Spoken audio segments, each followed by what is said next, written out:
Surprise! Hey, Surprise! welcome, everybody. Background. To live Cosmos with Cosmos. Okay, so here's when we need chat to tell us if they can hear us and if things work. There is a little bit of a delay though for between the communications. All right. So Hey, hopefully We got somebody. Jack. we got some. Oh, Jack! Hey, Jackson! Jack! We haven't seen Jack forever. Living his best life. He's not living. He doesn't have time for bullshit. Okay, and Jack can hear us. Okay. Let's go ahead and start. You want to start? Okay. You want to give me a count? 3. Hey everyone, welcome to another episode of Cosmos with Cosmos. I'm Liz. Mike. Brandon. And we have a special guest today, all the way from the Colgate University Hotong Visualization Lab, Joe Aiken. Hello, Joe. He's Joe. He's Joe. He's Joe, and he's the best. So this episode, you may notice we have a different scenery because we are live from Salt Lake City, Utah. And we're together. And we're together, Which is nice. all together in person, no Skype here. And we are talking planetariums in this episode because What's a planetarium? So we actually had this conversation once. It's actually a deeper question than it seems. Actually, it is. And you know what? We'll talk a little bit about that. But first, Mike, what are we drinking? what we're all drinking. We are drinking the Cosmos. Yeah, yes. And it is a Cosmos. This really is the first time that all of us. No, but all of us have had a Cosmos. Oh, yeah. Yes, and for this particular one, it has obviously cranberry juice, vodka, and lime juice. It also has triple sec because I was not going to pay $40 for. Yeah. So, for, yeah. You know what? Cheers to in-person Cosmos. Cheers. Oh, Brandon and Joe, cheers. like you're in a can, and I forgot to preface, the audio for this live stream may be a little bit weird because we only have one mic and we don't have mixer boards or anything like that. So we have 2 mics. there's, yes, maybe 3 later. There might be a third mic. There might be a mic. So we have a workshop, and it's listed as what is it? It's 3 mics, 2 mics, and a Brad. Yeah. Because usually it's actually 3 microphones, and then me and Mike never have. Anyway, So we're so you'll just have to deal with the audio issues. Lean forward and enunciate my words.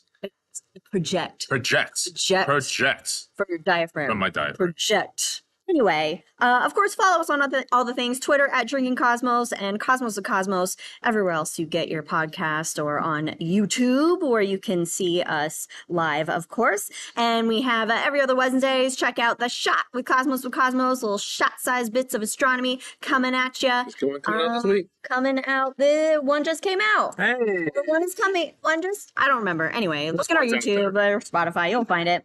Also, check out some cool people we know, such as one Katie Davison, relation. Her wonderful art, Wildixia, Wildixia on Etsy. Of course, our good body.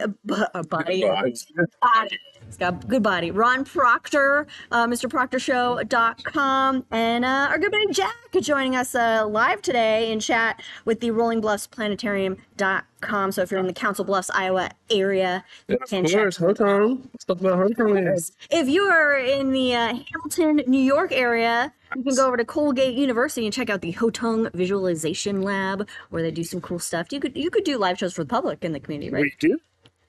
Sure. Yeah, they do. You don't have to be a student there. It's that Joe. Just have this rolling list of friends. Right now, we're showing a new show from NSC Creative, The Great Solar System Adventure. Hey, They're good. They're good. if people see that. Fridays at 6:30. 30. Hi, Federico. Oh, you're supposed to be watching soccer. Anyway. Of course, we some rules. Now, we are live, so there are no puppies to bark. Maybe. I don't know, unless somebody brings a dog in. I mean, that would be great, actually. So did we have a special rule? I do have a special You rule. have a special rule. Yes. What is your special rule? So we have a field. And we also have meteor showers occurring. So because we're only seeing a small section of the dome, if the audience sees a meteor flash behind us, let us know, and that's a drink. Yeah, we do have a live audience here.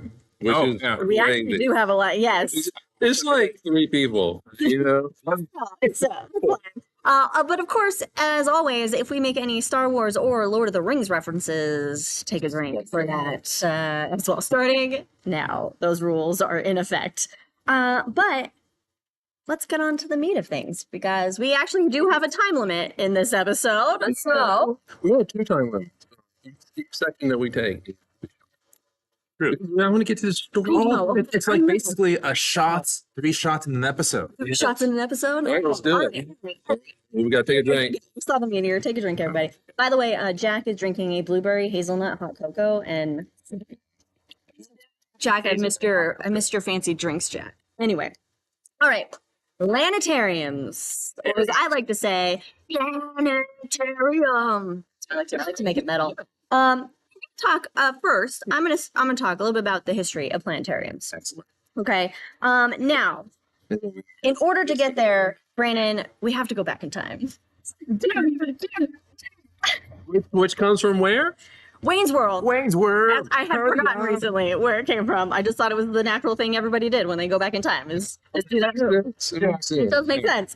So we're going back 13.8 billion years when the universe, as we know it, came into existence a little like bigly and bangly. Is that when Zeus made it? Yes. Yeah. Is that the first planetarium?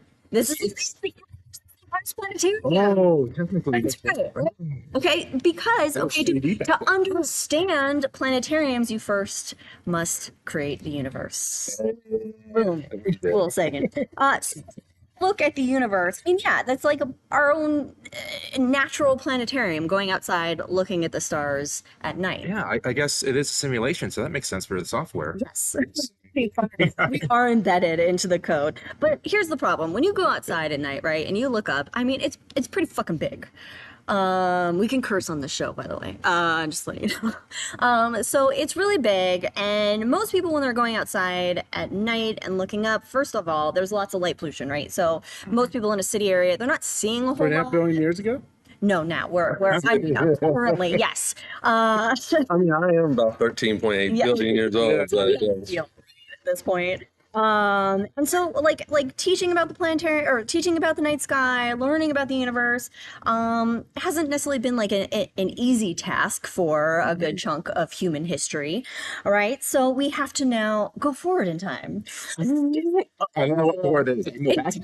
Travel. Alright. Like you're just like time.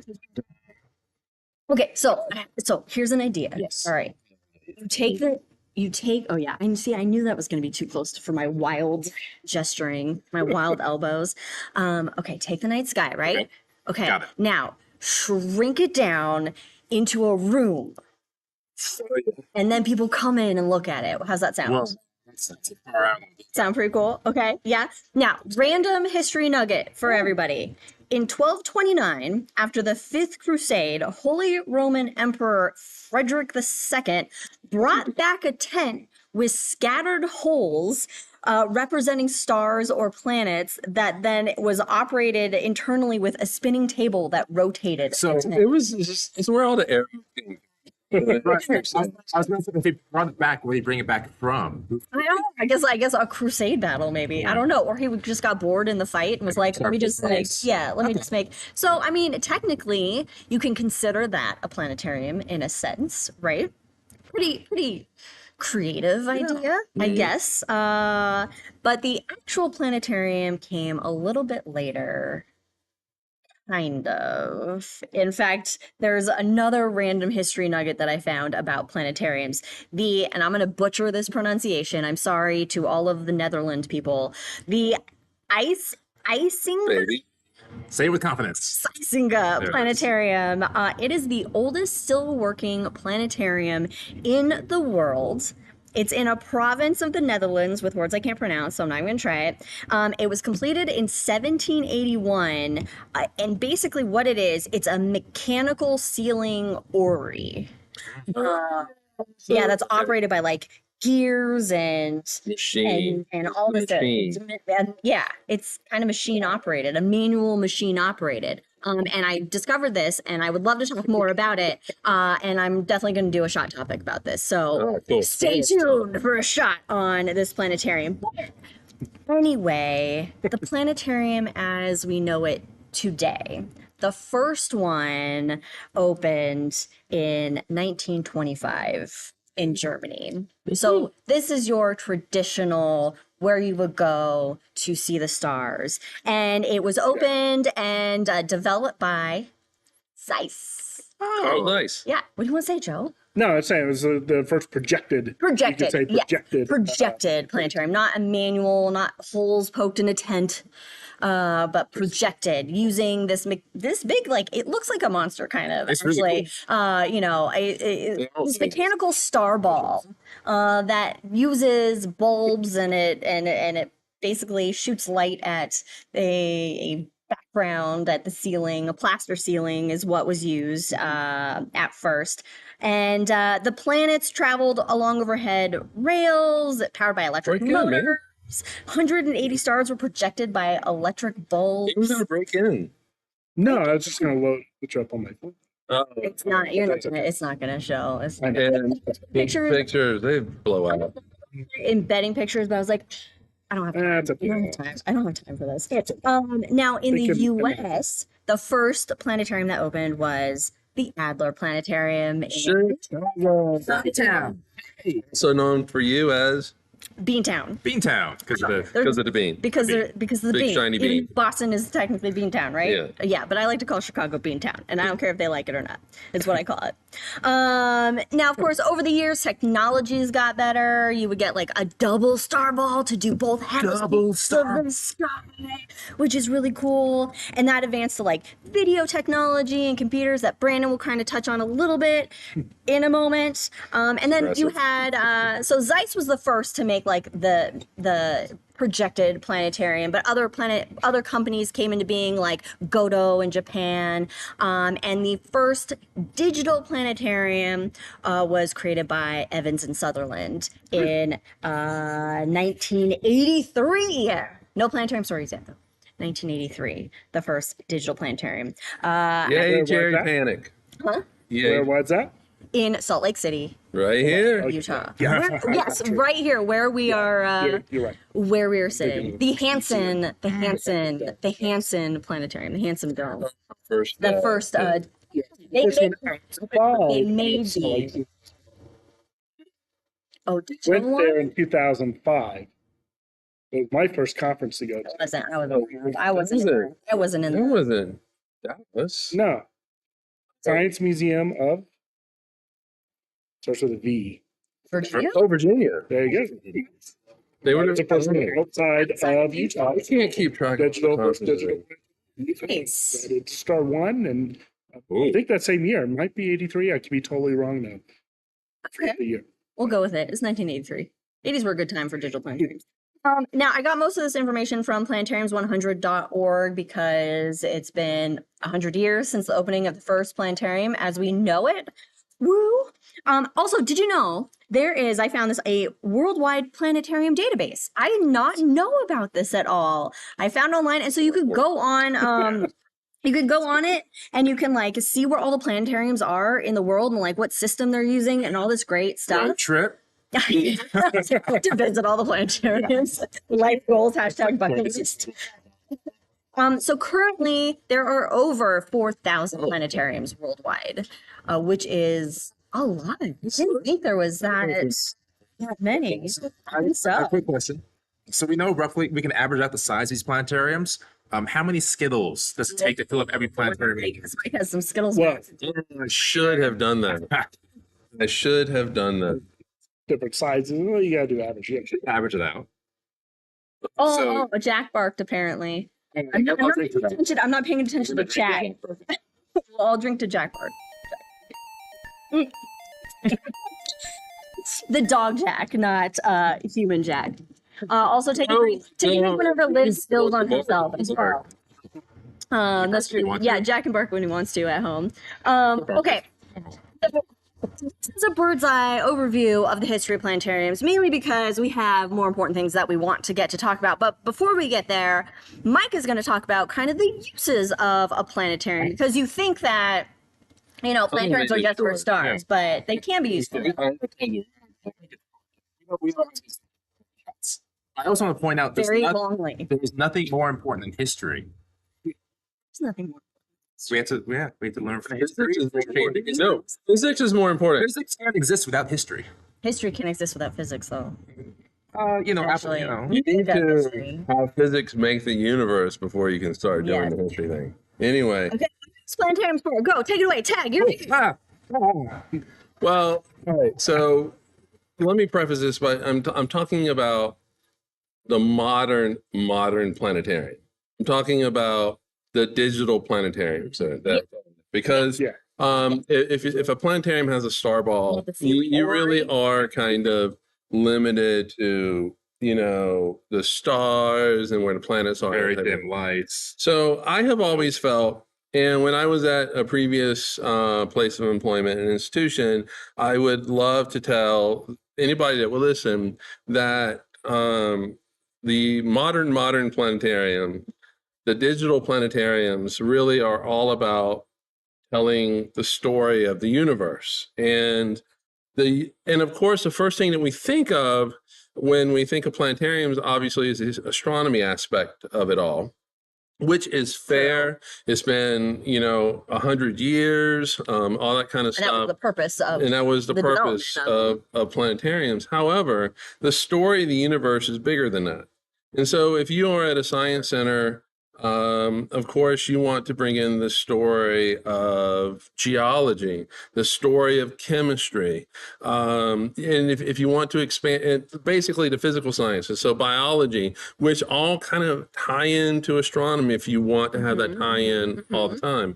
That's why we call ours a dome for all disciplines. Hey, I really like that. Visualization lab. D&D. D&D, exactly. But we're all human, right? And so there are other sciences that we can, sociology, for example, there's, you can bring that into the storytelling, but really and truly the story of the universe is even bigger than, the sciences. Ron in chat. Oh, he redacted it. Ron. Anyway. It's cool. I was going to read it. The story of humanity is, a part of the story of humanity is art. And so I always wanted to have art in the dome. And we were very fortunate. We did an art show that was just an experiment and people loved it. We would have people come back every time we ran it. And they were all one-offs. And so they came back, and Katie actually was the very first artist for it. But also it's music. You can have an artist come in and play the guitar and just put effects on the dome. And one of the greatest concerts that I ever went to was back in 1991, U2's Zoo TV. And it was video walls everywhere. They even had these fucking cars that they would just move like this, like Beastie Boys. And it was, you did not know where to look. And also the stage would go out into, it was a stadium, so we go out into the stadium. So you got Bono walking the friggin' walkway. You got video of everywhere. You got moving cars with flashing lights. I was so immersed into the music, and it took the music to the next level. And I just think that you can really do that with art, whether it's art pieces or musical pieces. You can have musicals in the dome. I always wanted to do a play in the dome. We were brainstorming that. You did that? Yeah, we did that triple. We did. We killed Caesar. So it's like Murder on the Ides. Mm. So they visualed up, and we had a stage. But that was like one of the first things that we did. So that's Way back in lot. 2008. Ron put his comment back. He has had some issues. Planetarium Dome equals artistic, immersive storytelling canvas. And Jack says You gotta that. take a drink. Yeah, there was a meteor. Jack says he had an architect do an immersive walkthrough of a new house in the planetarium a couple weeks ago. So that's something I never even thought about, like just using it of like, Yeah. oh, here's. We all through different softwares. Yeah. So with these digital domes, it really expands the stories that you can tell, the things that you can do. It's no longer just stars. It's the story of the entire universe, whether it's plays, art, music, sports. If you're a big sports ball fan, you can watch football and basketball and shit like that on the dome. I mean, I would love to see rugby, but that's a different story. So there's that, but also architectural things. You can have a scientist at a university come into your dome. They can visualize the data on the dome and they get different insights just by looking at it in 3D space. Yeah. So Brandon, what's the tech behind all this shit? Yeah. So none of the storytelling is really possible now without the technology. So if we go back 100 years, we had that star ball. Sorry. So we had that star ball. Oh, the meteor. No, I thought it was only within our field of view back here. that's Like that, that one. I think we said. I don't think we put that caveat. The audience. Well, we're waiting. Well, Keep my eye on. let's see. See if they see. One's asleep, and all of them are asleep. Actually, This is the best place. We forgot the use of the dome. Sleeping, naps. Oh, Great, my goodness. that place. Stories later. I want to hear stories. We'll say the sleeping stories, I guess, for that segment. Well, I just want to say a friend of mine who's passed away now from Fort Worth, Don Garland, used to say he's fallen asleep in the best planetariums in the world. Ah, nice. Cheers to Cheers, Dawn. Dawn. I mean, All right, continue, my friend. All right, so we're in the year 1924, and we have that star ball. And star bars, they are fascinating contraptions. Like the best visualization. Remember that scene? I'm gonna odd segue. That scene from Watchmen when Dr. Manhattan is off on Mars and there's all this gears and stuff going on. You I've remember? seen it like Yeah. once, so Okay, you've seen it like just Okay, it's like a Swiss watch, but 50 times bigger, 100 times larger than the Swiss watch. The complexity is incredible. However, the brightness of those dots, they look fabulous on the dome. But the moment you turn the light on, they go away. Yep. Right. Right. So that's what limits the storytelling mechanisms at the star ball. But it's funny, same thing happens in the real sky. That's true. that's true. That actually is very true. Stars go- So the star balls, they're fabulous contraptions. But once we get into the projector realm, that's when they were to unfold more of that storytelling. And I'm going to start to the very top of the planetarium, the dome structure itself, because the dome structure is incredibly important. So we talked, the first one was like a plaster dome, for example. Yes, Yeah. That So, was my first dome blaster. ooh, plasters are fun. Yeah, They can also change. They can also change shape over time, which is very They can. good for projectors. That's a can. different story. But those plastic domes, plaster domes rather, they have what we call a low albedo. It's difficult to get the brightness to bounce back off those domes. Yes. So now we have different types of domes, like a nanoseam dome, for example, and that light just bounces off of that dome. So you're able to visualize more colors, more space, more everything in there. That's what allows us to, to see that. And then we have the projectors themselves. Almost every planetarium has a different setup of projectors. Like you have two projectors, north and south projectors. One we just installed has 14 projectors. Jeez, That's a lot. that's a lot of projectors. 14 projectors, and that's actually a 10K resolution as well. Oh, I'm glad I don't have to like carry those projectors. Shooting in 10K.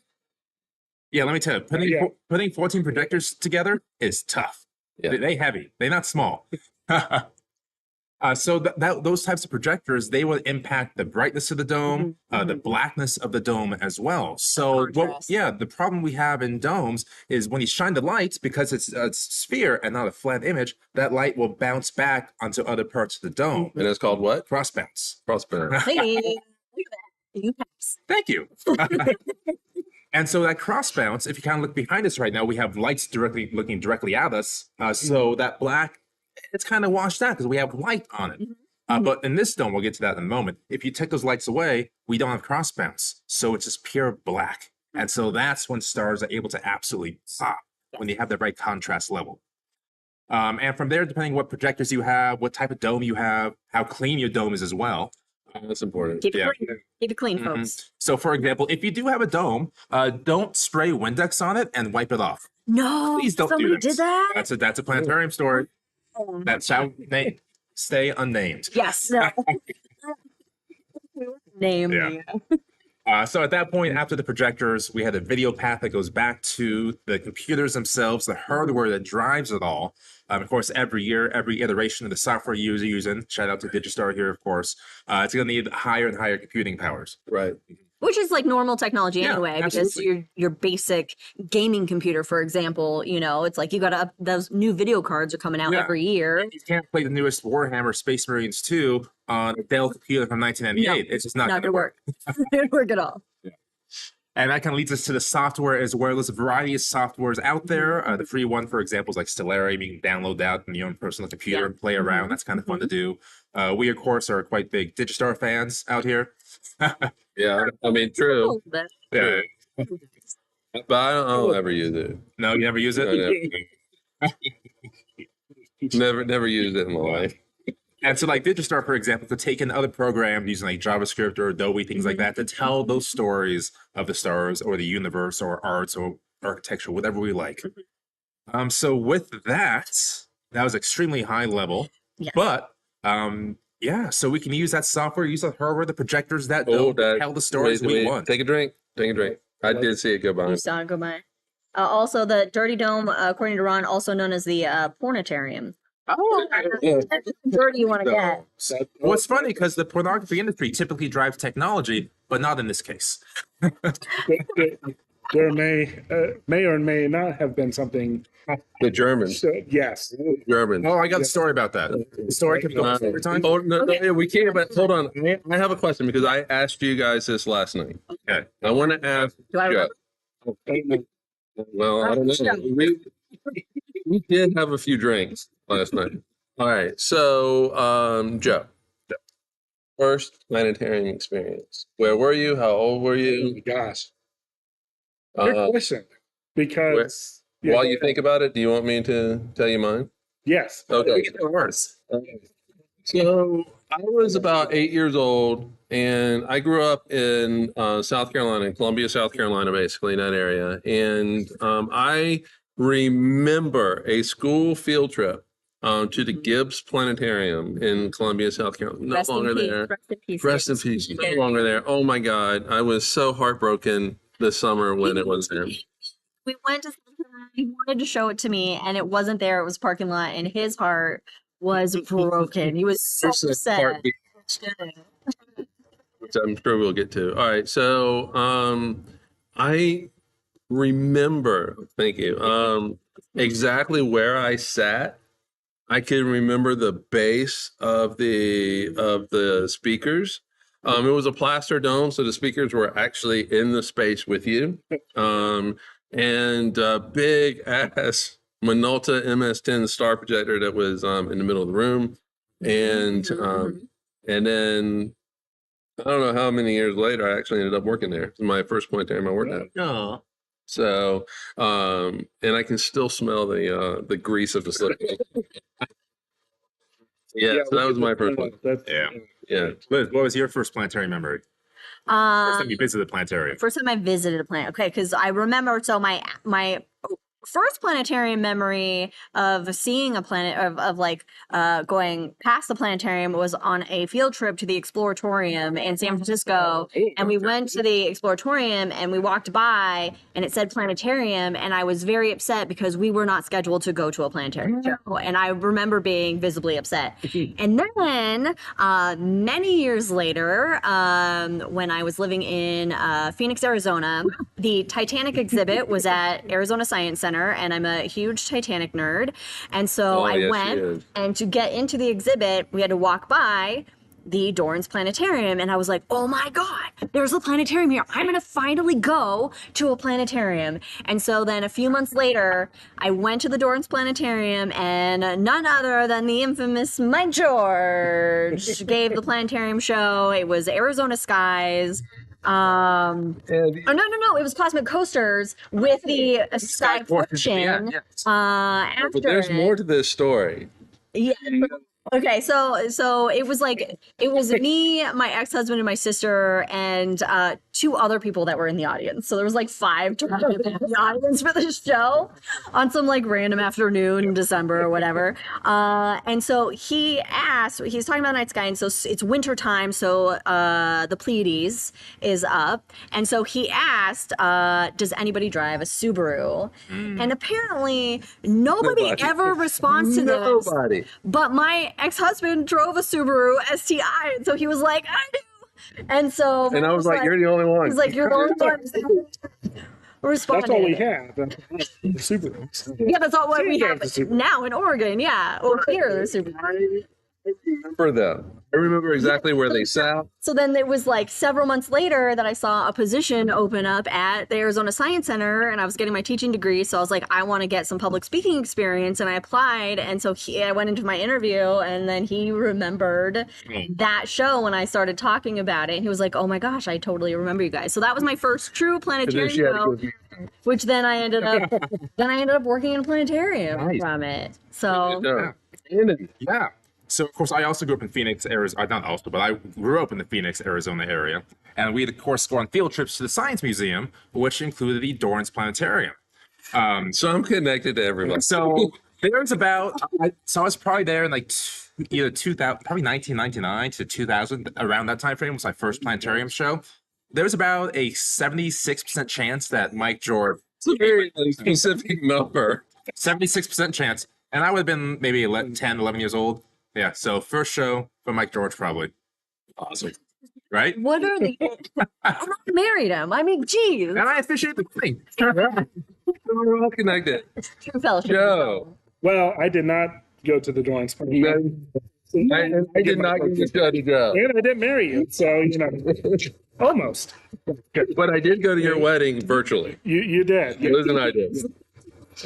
But no, my first experience is in Fort Worth, Texas. We went in first grade. I think I was 6 years old. And basically it was at the Fort Worth Museum of Nature and Science, and went up and they were showing Texas Sky Tonight before the Omni show that we had to go to, different dome. But yeah, so that, I fell in love. Well, I was already in love with astronomy before then. Yeah. So then when you go into the dome. Oh, yeah. Do you like Star Wars, Joe? I would No, have never guessed. Can I count as a drink with that mentioning Star Wars? Oh, yeah. Oh. Anyway. But fell in love with it. Fast forward college, took an astronomy course, which happened to have labs in the planetarium at University of North Texas, and fell in love with it. Asked for a job, and they gave me one, and been in it ever since. 1999. Yes. You know, to kind of go along with that kind of story, so I went to, obviously I worked at the Gibbs Planetarium, which is in Columbia, South Carolina, but I ultimately graduated with a physics degree from Clemson University, which is in the up part of the state. And because I was an undergrad, even though I had planetarium experience, they would not let me work in the planetarium. But yeah, so I didn't get to work at the Clemson Planetarium, but You don't need an astronomy degree to give a good planetarium show. Let me just say. no, my senior year was such a rough year, because they had canceled a math class that we were supposed to take the junior year, that prepares you for the physics you see your senior year. So the math department had canceled it, so I didn't get to take it. And so the physics department scrambled to create this basically math of physics class, which you still had to fucking take. And so I'm taking it my senior year as I'm seeing all this crazy ass math. And I'm like, I don't know. Were there a lot of squiggly lines? There were so many squiggly letters. and then triangles and upside down triangles. Shapes and squiggles.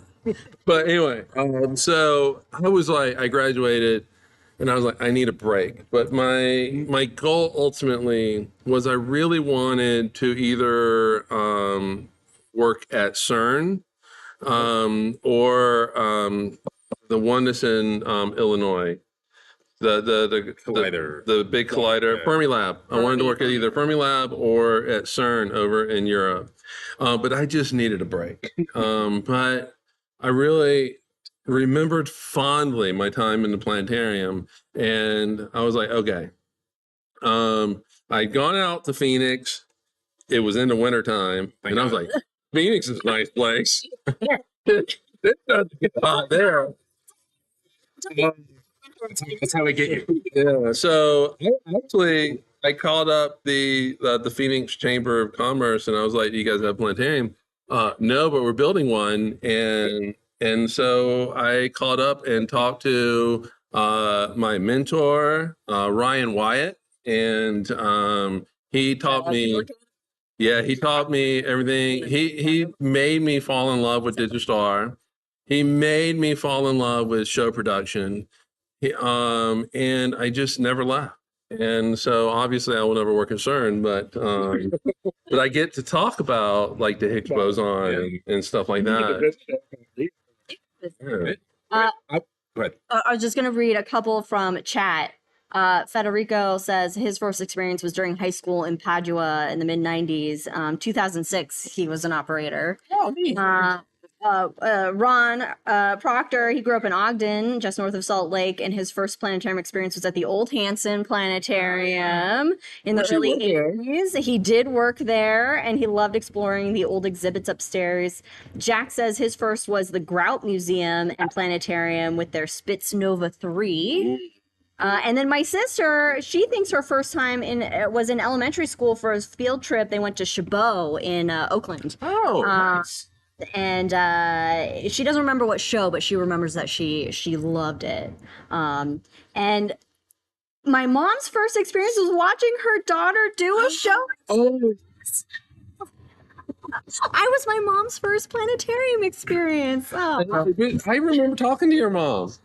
Yeah. Yeah, she was with Sally, right? I think her and Sally came out. All right. So my question for you guys now, you can't tell your first story or when Liz visited, you remember that. But what was your favorite experience giving a show when the audience was into it, everyone was clicking, and it was just the best reaction, and you were cloud nine after this? Well, anytime they're all into it, That's the best. That's the best. it's the best. I think for us, and we were raised under the Mike George model of giving planetarium shows, which is a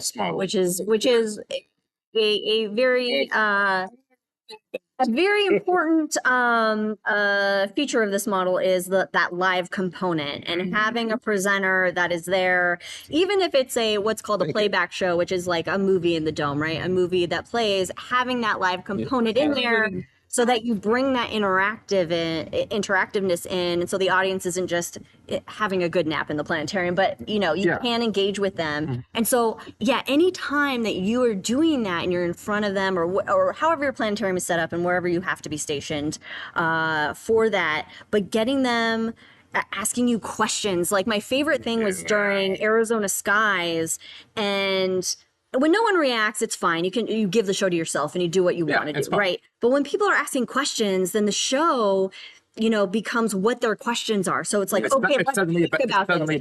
Yeah, let's go there. Let's check this out, and so it just becomes like, I think a not only is it more engaging for the audience and they can take something away that is hopefully a lasting memory, or maybe even just a fact about something, or maybe they just go out that night, even if it's just that one night, and they look up and they go, oh, that's what they talked about in the show. Yeah. But it's also then engaging for the presenter as well, to have that and feel that kind of like, I don't know, you get that bond. Yeah. So what I always say, the audience may remember things you say, like a week later, they might remember a couple things, but they remember the feeling they had in the planetarium for their life. I remember every show I've seen that had the feeling coming out of it.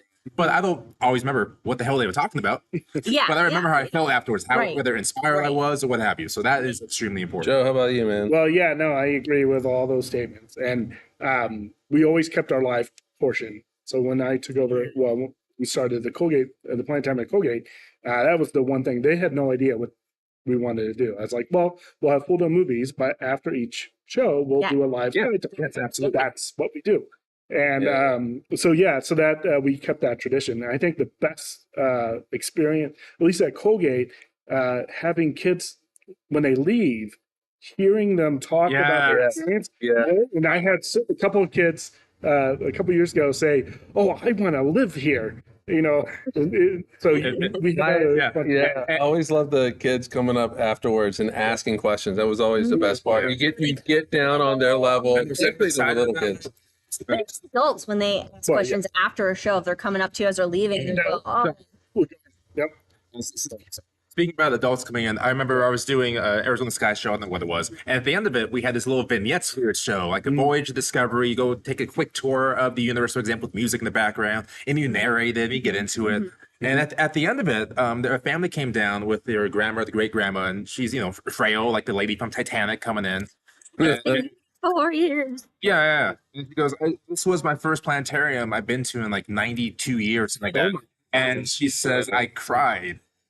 And it just stuck with me. And then to take it back to the experience. So, of course, when they have a packed house and the kids are answering questions back and forth, I love that dynamic. But one of my favorite moments, this was during Phoenix Comic Con. Oh, And this was before, yes, you probably okay. And then this was right before the new sequels came out for Star Wars. But we had put together a show called Tour of the Empire, That's right. in which we dressed up as characters. We had scripts, and we went through. Han Solo right here. Well, kind of. I was dressed up as Han Solo, but I was like an Imperial officer or something like that. And we would go through different planets and give propaganda and things like that. But as the show was beginning, because Comic Con was right across the street, we had a whole line of people dressed up in cosplay for Star Wars, and they filled up Why'd you not 220. get sued? Well, What? it was a free show. Okay. So we're gonna bleep all the Star Wars references out later. But yeah, so we we had didn't like run it long enough. we to get had to what? the Sorry, you gotta 200. drink. Yeah. We've been drinking. Yeah, I know. Or this doesn't count. This is Okay, go ahead. so it's like 206 people in this audience. We were absolutely maxed out. Lieutenant was sad. So I come out and in character, I do, you're the exits, things like, no, I don't want to do that. I don't want to do the No, exits. we just had the we go to black. Star Wars music hits, the Yeah. logo comes up, and everyone loses their shit. Yeah. And And with then the we had a crawl, whole we had a crawl. It was a fabulous experience. Fun. So That was really fun. Yeah, we definitely, I think, we skated under the radar for a cease and desist in that in that realm, because it was definitely Well, before would have Disney. been. It would was have. before So, Disney. yeah. It was before Probably Disney. it's on the dark side. Yes, yes, exactly. That's a really fun. That was really fun. That was And fun. that's a fun, just as a presenter and just being able to Yeah. have that kind of creative freedom to be like, you know what, let's just fuck around. Basically. But experience. Mm-hmm. All right, so I have a story, then I have a question. Right. I guess it's more of a comment. All right, so we would run a show called Grand Tour of the Solar System. I mean, it's a typical planetarium show, right? Where the Empire was kind of based Yeah, on. so you tour the solar system. Still on the toilet, by the way. Yeah, it is. And so we would go, one of the very first stops was the moon. And you're talking about the moon. And, I would say, this is for school groups, right? And so I would say, Well, yeah, school groups booked it a lot. yeah, right. And so I would say this is the first, this is the only place that we have gone to. And so far, 12 men have walked upon the surface of the moon. And I said, but we're going to go back into the future, and maybe one of you girls will be the first woman to walk on the moon. And inevitably, you would have two things happen. You would have the girls go apeshit. And so very excited, very passionate, which is always heartwarming. The other thing is you'd have this one friggin' dude who would boo. And think I ever got to it. I would Yes. say that too. He would boo, and I would go up to him and I would ask him his name. And because he's so dumb, he would give me his name. And then so I immediately say, girls, don't worry. Steve here is no competition. He's never going anywhere. And then the girls would just like pile onto him. But now for the rest of the show, because he gave me his name, he is the butt of every joke. And he walks out of there just hammered down. But I did love that. But all right, so I love defeating people's egos. Oh, I was a dream crusher for some of these people. Well, that person will never work in the planetarium. Yeah, Honestly, it's not the best. no, and it's fine. But question, Yeah. Okay. All right. Yes, it was Query. query: have you ever been yelled at the end of a show or anything? yelled at, but I think maybe, and Joe, I don't know if you've experienced this, but I'm going to say that at least the three of us have encountered the natural, of course, the creationist that comes in to the planetarium, or the highly religious that comes into the planetarium and then wants to then afterwards correct you, discuss the the non-scientific way that the universe, and I had somebody, and I can't remember the exact phrasing they used. It was after a grand tour of the planets, and it was a school group that was in there, and I think it was a parent that was a chaperone, and she came up to me afterwards, and she was talking about something about that had to do with Venus and relating it to creationism in some way, and I really did not understand where she was going with this, but it was like, you get those people that then want to kind of complain or, kind of be like, well, but that's not the only view, or that's not, it's like, well, talk about the science, we talk about the science of the universe. And that's what I would church. Yeah. I don't go into a lizard people meeting and tell you what to think. That's enough. So it's like those ones that we get, that I would experience, that would have something negative or whatever to say about. Yeah. Well, yeah. So Texas was different. We just kind of That's Texas. Yeah. we expected that, but no, up in middle of nowhere, New York, I've had more run-ins there than I ever did in Texas. Wow. Because we have a lot of private groups and a lot of homeschool groups Oh, okay. that come in. I had a group call me ahead of time and wanted me to censor the show, and I refused. I was like, absolutely not. No. And they showed up, and she asked me again. I go, well, can you just not mention Big Bang Theory or ages? I go, no, I'm not going to do that. I don't go into your church. Right. I was like, you wouldn't censor your exactly. I go, I'm happy to, because I like having discussions like that. So I am more than welcome. But some of them were very closed-minded and didn't even want to have a discussion. They don't even have to explain that to the kids, or they don't even want to touch it. That's a lie. I didn't have an end show. I had, all right, so there was, this is in Phoenix. All right, so I have a story for Columbia and a story for Phoenix. And so the story for Phoenix is we had a show that was about dinosaurs. So obviously you're talking, 65 million to hundreds of millions. No, 4,000. Yes, well, exactly. So this lady, she was a grandmother. So grandmother and grandfather with granddaughter. They stick around for the whole show, the whole thing. It's not like they left, but also they bought the tickets. What were you expecting? So everybody's out, but they stick around, and the grandmother, literally yelled, "Do you have a problem with this?" And I was actually, no, I don't. I really don't. I don't. And she sent her granddaughter out and said, "We'll talk about this later." And she was very angry, and I was like, "Well, you can go get your money back, but you did stay for the whole show, for one thing, but also, I don't know what you were expecting, but this is what this show is." I have a hard time with diplomacy, and so I just You're more of a Kirk than Picard. Yeah, I really do, but I love Picard. Picard's my favorite. But anyway, but for the South Carolina story, we ran a show called Cosmic Catastrophes. And I can still hear the bass for that show too. All right. And so it talks about the asteroid that killed the dinosaurs, right? And so Pretty big catastrophe. the big one, yeah. Like a worldwide extinction of. Bad thing. Oh yeah, no, there's two stories with this one. Oh no, this is one. This is one. Focus on the one. All right. Focus.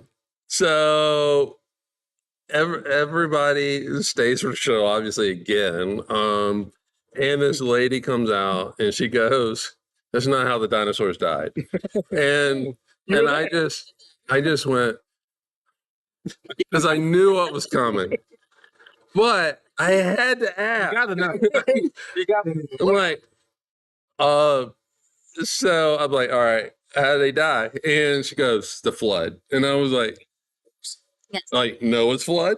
Yeah, Noah's flood. And I was like, so why Noah's flood? They were too big to get on the boat. And I was like, but there was a lot that were the size of chickens. What are you talking about? Well, you can put a friggin' giraffe on a boat? Right. An elephant? They can dip their head. Fair. I've seen Lion King. They bow. Have you tried to fit a T-Rex to dip? But Well, I haven't personally. It just falls over. 3? Jump like that. Sure. Oh, that's It's two with Lost World when they bring tourists to LA and it's a 76 ball. but come on, Jurassic Park's I fair. was like, all right, whatever. Documentary. Alright, so I'll be cognizant. We have a few minutes left here. So we technically not, but we'll be cognizant. So we'll keep going. All right. So I'll ask this one then. We'll start with Liz. That way Joe has time to think about it. Okay. What is one of your favorite planetarium stories? Just one of your favorites. Because I have one that Mike and Liz love to hear. But the thing is, this is such a hard thing because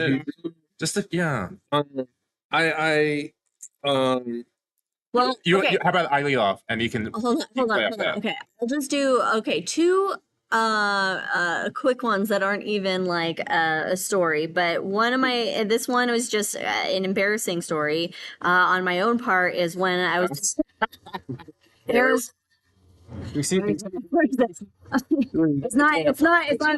behind us, but I was so when I gave Arizona Skies, it's always like sunsets and then face north, and I do an obligatory, generally, how to find the North Star kind of a deal using the Big Dipper. However, in this show, that was a general audience show, I accidentally said Big Dicker. Yes. And I had to just not react. And in my head, I was like, God damn it. And I just kept going as if nothing happened. I corrected myself and just kept going, but I could hear some chuckles. And I was like, man, if it was like an adults night out show where people were drinking, I could totally play it off, but I just had to pretend it never happened. But then every time afterwards, I had to consciously think about my pronunciation of the Big Dipper. To this day, I'm like, don't say it. Don't say it. So that is one of them that sticks in my mind. And then another one that was actually fun was I think it was also a grand tour of the planets that I was giving. And I'm doing the show and I hear a ringing, and we always give like a little caveat before a show of like, please turn off your cell phones, blah, blah, blah, that kind of thing. And I hear the cell phone ringing, and it's not from anybody in the audience. And I'm like, what? And so I go and I find this phone that was on the floor in one of the seats that's kind of on the lower level. And so I pick it up and I answer it. I answered it in the middle of the show, and it was somebody's like wife or something, and I was like, Planetarium. I was like, they must have left their phone in the planetarium, blah, blah, blah, blah, blah. And so, but the audience like just totally like laughed about it and everything. And I was like, and this is the reason why you turn your cell phones off in the show. Because we also give because I would also give a caveat that I was like, I would say like the seats are like black holes and sometimes, you know, they'll eat your phone. And I was like, so when you leave, make sure you have your phone. Otherwise this could happen to you. And so I totally played it off. And there was actually an employee of the Science Center that was in the show that chuckled about it. And then after the show, I was like, why the hell did I answer the phone? Well, because it was too fun. Well done. Stagecraft. That's fun. For a little entertaining bit. Two as well. Okay. Did you do 2? I did too. Yes. Okay. Big Dicker, and answering cell phone. The first thing was Dorrance had just first opened up, and no. All right, never mind. I think giving your first show where you're not nervous as fuck, and it goes well. For every show until I actually got out there. No, and then I nervous was for Yes, but for your very first show, you're pretty much nervous all throughout. I remember your first show.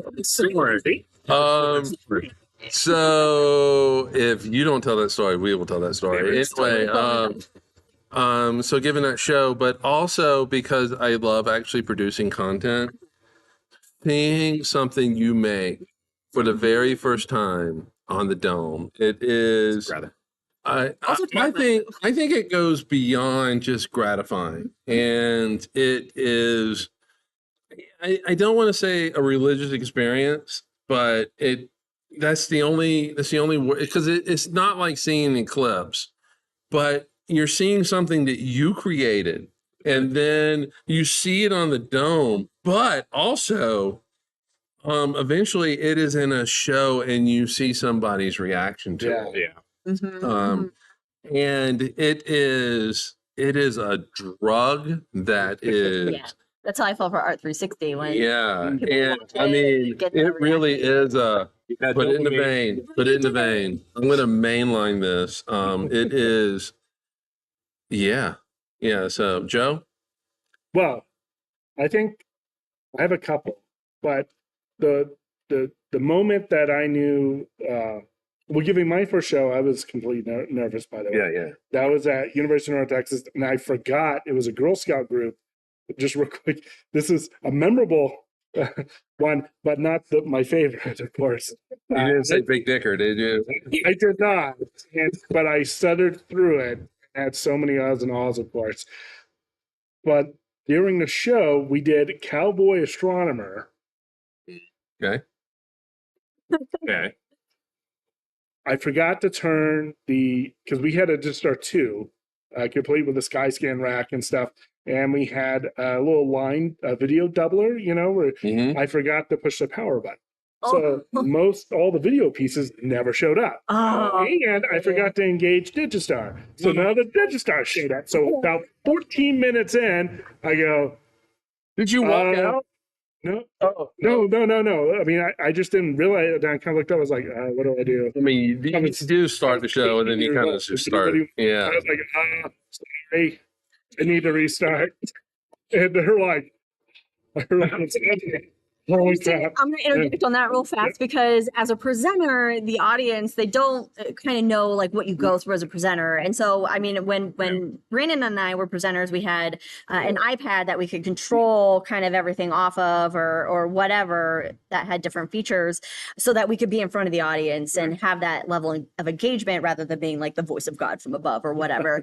But you would have instances in the show where like one of the computers would go down. And so you get like this blue screen. And so every time it would be like, oh, the spaceship, we've run into an issue. Let me go up. And I'd be like talking about like the command console and I'd try to like interweave it into the show as if we've crashed a little bit or we hit something as I wait for that one computer, which we call the GP, graphics processor, to like reload and restart. See, I would sweating, drenched in sweat the whole time. I would kind of break that fourth wall and say, okay, the computer's down, and then as I restart, I kind of explain how the system worked at the whole. Yeah, I would do that sometimes too. Be like, I don't know how it works. Speaking of D2, yeah. So there were a number of shows.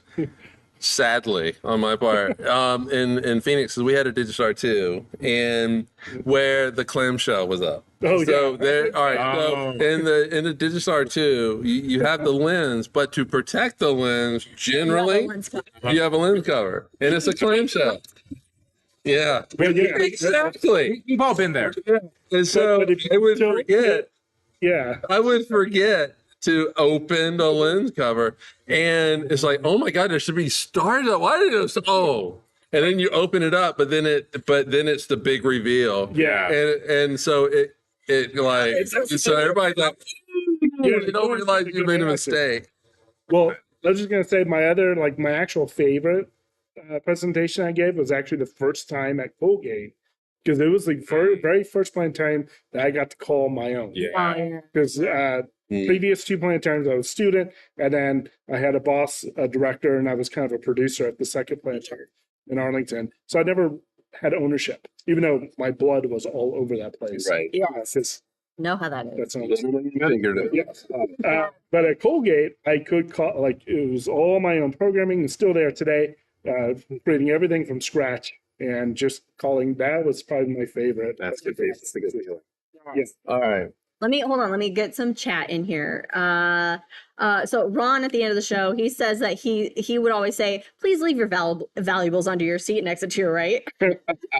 And Federico, he said, okay, what about having a couple making adult rated noises during a not so crowded show, even if that was not an inflatable dome, just to provide a hint. He had to bring up some lights to It's actually happened. I think it's for a prom, right? Wasn't it was like they had a prom? It was a prom. And we're gonna get to your story, and then we'll get to You us. didn't have to get to my story. No, we're getting to your story. I want you to tell your favorite. We What? should have planted somebody behind. Oh, they were doing that story. Cool. All right. So we'll have you tell your story, but then we will tell your story I know. as well. Yeah. But there was a laser show at Dorrance. It doesn't matter what it was, but 2 people sitting in the back row were literally getting it on. And so I mean, dark room, the universe. yeah, but it also at a prom they were in the bathroom, which is like, what the Oh. hell are you thinking, man? Lightning's not kind. Yeah. But at Dorrance, it was a laser show, and this lady just climbed up on this dude, and I was like, all right, Did you tell me never to sit in those seats? we replaced them. Those seats were replaced. Go ahead. What's your story? Oh, should I start with a good one or the less good one? Well, you only got one. I only got one? Yeah, because we need to tell your story and we need to wrap it. And then I'm going to fix the story after you tell my story. All right. So here's a good story, not the one they're going to tell. So we had the show called Treehouse Adventures. Oh, yeah. Yeah. It was for little kids, and we talk about what this cloud look like, what does that cloud look like. Then we climb up into the treehouse. We talk about the pictures. We talk about what is the sun, it's the star planet. We play, these fun little music fun videos. Like, for example, one about Maui, how he took his giant fish hook and pulled up the Hawaiian Islands. And so this particular day, I got there early in the morning to turn the projectors on. And when you walk into this planetarium, for whatever reason, there were no lights on. So it was pitch black entering this dome. It was pitch black. So it's kind of creepy already. So you get up there, and I'll lead off with every planetarium in the world is haunted. Don't know how. It's all haunted. Don't believe in ghosts, but they exist. So I'm getting up to I'm getting up to the command console, going upstairs, and get into the back room and turn all the computers on. I sit in the console, wait to get the projectors on, and I just get this weird feeling, like all the hair standing over the back of my neck. It's one of those days where I felt I want to leave immediately. So I just turn them on and I get out of there. And so run into the planetarium every time I had to open it up. I would run in and turn the lights on. So let's fast forward a little bit. Now about an hour and a half later to the first show, Treehouse Adventures. And we'll talk about Maui's Great Fish Hook, all these little fun stars. And it's very dim and dark in Planetarium, of course. And there's only 3 people in the audience. So it's this huge theater that can fit 200 plus people, 3 people. It's a mom, a dad, and this little girl. She may be 5 or 6 years old. It was a great audience. They were interacting. It was a good time. But after the show, the video goes away, and it's just the dark stars in the back, so it's a dim area. And I go, yeah, what'd you think about the video? And the little girl raises her hand, and she goes, what's standing behind you? Now, again, I don't believe in ghosts. I did not look behind me. No. I took a step closer to the family and said, nothing. Let's see what's next. Click next video. Yeah, I mean, at Dorrance, though, you would hear people walking on the catwalk, and then there was nobody walking And on the now catwalk. I understand the temperature fluctuation in the metal's changing, but they sound like footsteps. They And do. there was one time I actually chased the footsteps around. Yeah, I've gone I decided, back you know and what? looked Yeah, I and decided, you know then- what? I don't believe in ghosts. I'm doing this. I'm gonna go chase this footstep. I'm doing it, and I get to the door, I open it, and the footsteps go away. One of our coworkers, one of our presenters, she was up at the. You walk up it has the audience in the seats, and you kind of walk up past them to get to the console above it. And so she's on the side of the console on the stair side, and she was standing there for whatever. And I guess because she ran into the office after this to tell us this story, and she was like, I was standing up there, and then clear as day. She's also one of the most skeptical people ever, like very scientific minded and everything. And she was like, clear as day, I heard a voice behind me, and it said, "Oh, hello," or something like that. Was it the twins? No, No, but she heard this voice very distinctly, and she ran into the planetarium office and was like, was anybody? Nobody's in the dome, right? Nobody's in there. We're like, no. And she was like, I heard this voice right behind me. And we're like, welcome to Haunted Planetarium. You know. I would say no, actually. Oh, Because, well, that's not true. I'd say, Built on a Yeah, Native 'cause- American well, burial ground. because the three planetariums I worked at mostly were all kind of fairly new, so they didn't have time to get. In Arizona Science Fair was new. It was still haunted. In Arlington, there was two planetariums, right? The first one that I worked at, just for a few, well, we continued running it for a while. It was a small old plaster dome that used to have cattle, and it used to be like an animal den Oh, back in the teens and 20, and then Yeah. they okay. converted it into a Animal planetarium. ghost. Animal ghost. Well, and it had Phantom moves. no, but there was so many weird noises Yeah. and gurglings, and Oh, I had to work. That was my Gurgling. first Ditch Star 3 on an SP system. It's okay. block stars, right, squares, and yeah, there was because there was an old elevator shaft because you used to have a star, with the elevator, and so that went all the way down. It would always flood. Oh. So there was always water down there, and it would Uh-huh. come up and flood almost to the top, so you'd see it floating a little bit. Oh, that's weird. Oh my Yeah, god. I was so glad to get out. Working there, till 2, 3 in the morning. And it's like, Oh, yeah. okay. Yeah. One more from chat. Jack. He said his worst moment was when going back to like planetary disasters. His A3P had a short in the precession motor, and during the show, the sky shifted 30,000 years during the course of the show. And he's like, "Why are the stars in the wrong place?" That's great. All right. One final All story. right, so we're gonna wrap it up here, folks. No. So this is a story about hiring. Down. And all is well that ends well, and I mean it turned out great. It go ahead. To preface this, Yes. We'll let you defend yourself. thank you. So this story is about my first interview in the planetarium with Mike and Liz. First, because there were clearly more in the future. And to prepare for this interview, I actually, went to go see shows, for example, in planetarium. You did not go see I shows. sat down with Linda. Oh, you would do I it. sat down with Linda. I looked at the iPad to see how everything worked and shit like that. So yeah, I saw a show, I planned, and then I even went home and tried looked up, Stellarium Oh, yes. software. Do you like Stellarium? Okay. Yeah. Oh, so you prep. I did, but then they'll get into it, and I'll interject in a moment. Okay. All right. So we had hired, just for backstory, we had hired a presenter where we did not ask them to present us a show, and it became a disaster. And so this person, it became their name rule. And for every potential new hire, they had to present a show. And so everybody who interviewed, I would literally tell them, look, you do not have to know the sky, but you have to present something to me. So if you don't know something, you can make something up. And I only had one person actually ever do that. And it was the absolutely sweetest thing where he made up constellations for his daughter and his wife.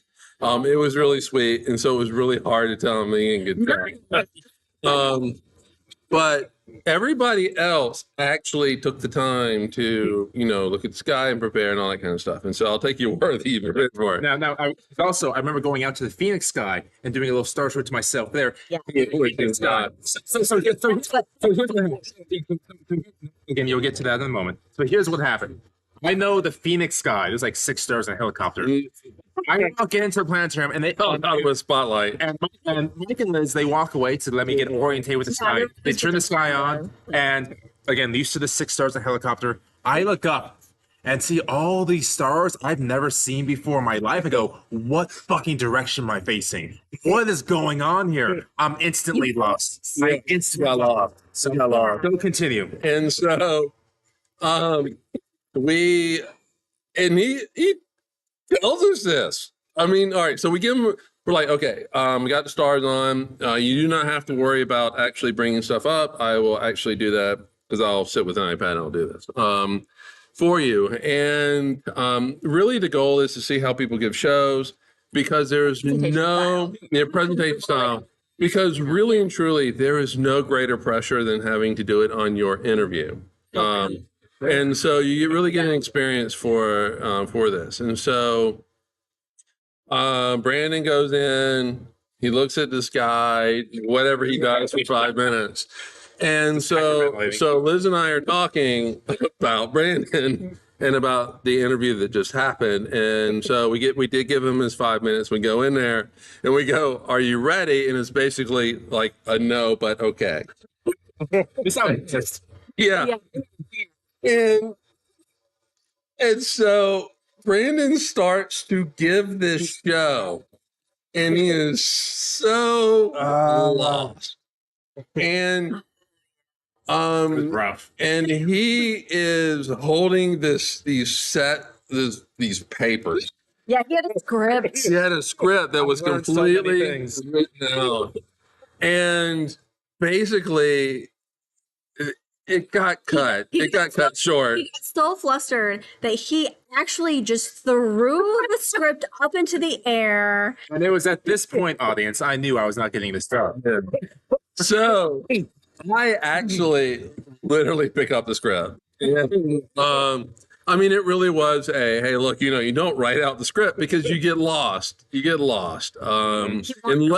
Unless you're able to read the script, like on a second display monitor, you basically just come up with an outline and you go with that. And go ahead.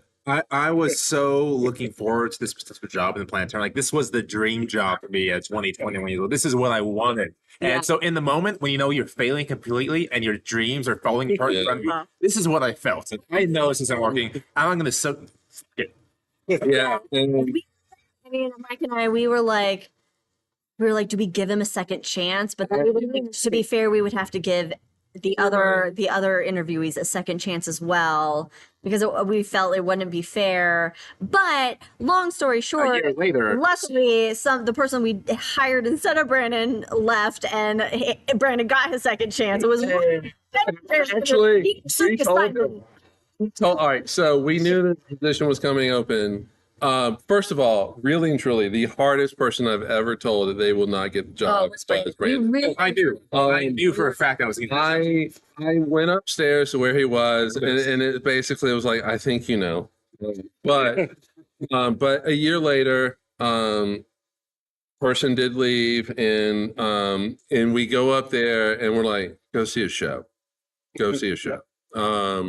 And like literally sit in the show, see how the shows go and that type of thing. And of course, just knocked it out of the park. We never hired him. We never hired him. No, I just stayed there. Yeah. They kicked me out. Yeah. Stuck around forever. But I don't know. I love that story. It's funny in some ways. but it also because we like to just see I get- and relive the Like, torture. if I was That's the what we author, like. I get secondhand cringe. So when I live through it and it's about me, it still hurts, even though I know it worked out and I learned things from it. Yeah. We've all learned many lessons from the planetarium, I think. Life lessons, presentation lessons, Really just all kinds of universal lessons in the planetarium. I think the thing that I learned the most was that just talking to somebody about the universe goes so much further than anything. Like, just it's one thing to go into a show, see the show, experience the show on the dome, but if it's just like going in and watching a movie, you're just a passive observer. Right. You're not in it. Yeah. You're not in the story, and really and truly, the greatest professional lesson I ever learned was how important that presenter is. And when we did renovate Dorrance Planetarium, I made it quote unquote difficult. It's so fucking easy, but it was difficult for the presenter to get to the console. Console was huge, by the way. Walk upstairs. Yeah, you just walk up the stairs, around the corner, and you're in the console. Watch But it though, because in the dark, oh yeah, you'll nail it. the amount of Damn. times I've ran into Been there. But you know, and I had the iPad because it forced the presenter to be in front of the audience. And I would not let the presenter be camped out at the console. I wanted if it's a playback. and he had to restart. Yeah, but I mean in the playback portion you can be at the console. But there's another funny story about that. All right, so anyway, so this is back in the D2 Skyscan days. You actually have to kind of flip over that. We'd have a second monitor, Yeah. and you have to kind of flip it over so it's not seen. Yeah, it would. I want to say it had like interactive shit. But anyway, You mean the Skyscan system? yeah, probably. I don't remember, but I forgot to switch it over with the switcher, and it just shows me playing a game. And I look up, like, oh, shit. But just how important that talking to somebody and I mean that one-on-one interaction, because in a dark dome, everything is one-on-one because you really don't see them. Yeah. But you're talking to them. And it's just so important. Was my whole point of me applying to the planetarium and getting that job was to prepare myself to be in a classroom, because that's what I was getting my degree in, is to teach high school history. And to this day, you're still a teacher. Yeah, no, I graduated with said degree and stayed in the planetarium because I ended up just totally falling in love with the space. I loved in the informal education environment. I had more freedom to then talk about the things that I loved and enjoyed. And it just became like, yes, this is the environment where This is the place. this is the place. This is the place. You know, and I loved it. And I mean, to this day, I mean, I think so fondly back on all the planetarium memories that I have, but especially, you know, when you're in the planetarium, you get these unexpected kind of like, not bonds, so to speak, but I remember there being like a repeat guest, Marcus. Evan. Evans. Thank you. Evan. And this was a kid who he had autism. He wasn't very verbal, didn't make a lot of eye contact. And so his mom would bring him in all the time and they would sit in the back and he would have an iPad, and he was the only one that had the exception. They knew to sit in the back so that the screen wasn't bright for anybody else. And he would have that iPad, and, you know, I would come and talk to him after the show, you know, and he and I knew his favorite planet was Venus at the time, or then it changed to Saturn, you know. And so whenever I would see Evan in line for the show, or even if they were the only ones in the show, like I got excited to have that experience then with him. And I remember making him, we had some walk-in, walk-out music that he loved, and I burned it onto CD and I gave it to him, and I was like, here's the music for him so he can have this. And so I hope that to this day, like, that he still goes to a planetarium, or he still loves space as much as he did, because it's just so much, it's just such a rewarding environment. Yeah, it's such a rewarding environment, especially when you yourself, obviously, you love space and talking about space. And I am bad with math. Mike can tell you I'm horrible at math. Squiggly lines, don't get me started. I don't have a degree in physics or astronomy or anything. I just love astronomy, and being able to talk about it and communicate it and bring it to that general public level, because that's how I understand it and can communicate it. I can't communicate it as at a high physics math level. Well, I think I can, and so I can do that, and it's just a great space to be in and show the public, Joe, what it can do. I want to give you the final word, man. If there's anything, Well, no pressure. yeah, Yeah, I know. Right? Don't throw No, your I notes said in. don't Don't have a script. Yeah. And throw it. Wait, I'll pick it up, and I'll read it and hand it to you. But I think one of the coolest things that happened to me like a few years ago. So I've been doing school group shows. We do everything for free, so a lot of local kids come. Yeah. I had a student who came as a second grader to the field trip, right? She came back, and we used to do these what's called high school seminars, where high school students would come in and we do like a few hour course over a couple of weeks. Yeah. She took that twice, right? And then she graduated high school, local from Madison, one town over. She came back, and as a student at Colgate, came and worked for me for 4 years there. Wow. And now she's down in Oklahoma. She's graduated, now getting a master's PhD. Nice. But to see that kind of full circle.